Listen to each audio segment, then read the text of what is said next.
Il y a ceux qui ne vont pas voter, puis il y a ceux qui ne vont pas au bureau.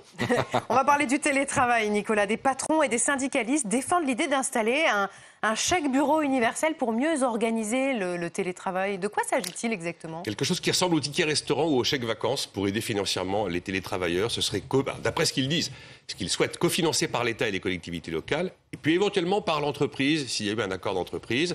Le chèque serait émis par l'entreprise ou alors une société spécialisée comme Edenred, que vous connaissez pour les tickets restaurants.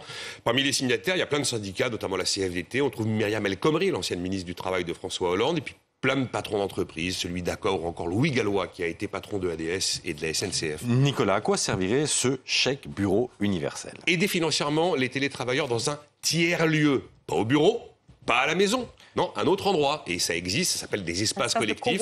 Le coworking, j'y vais, c'est près de chez moi, je paye l'accès à un bureau, l'accès à une bonne connexion Internet.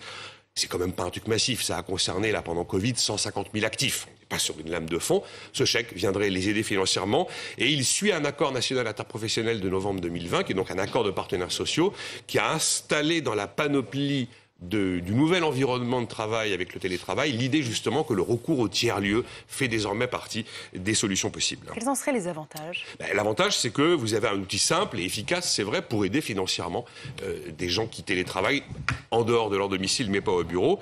On considère aussi que le fait d'aller dans un tiers-lieu, c'est quand même une manière de lutter contre la solitude du télétravailleur, et c'est quand même, ça existe. Donc il y aurait presque un côté un petit peu... une sorte de remède contre le burn-out du télétravailleur. Et on y met même derrière des atouts d'aménagement du territoire, considérant qu'on fait la promotion d'espaces de travail de proximité et que tout ça, c'est bon pour les régions. Certains parlent d'une avancée sociale. Après, comment est-ce que cette idée de 33 personnes dans le JDD hier peut voir le jour? Dans la mesure où ils veulent quelque chose de financé par l'État et les collectivités locales, a priori, ça passerait probablement par la loi et notamment la loi de finances.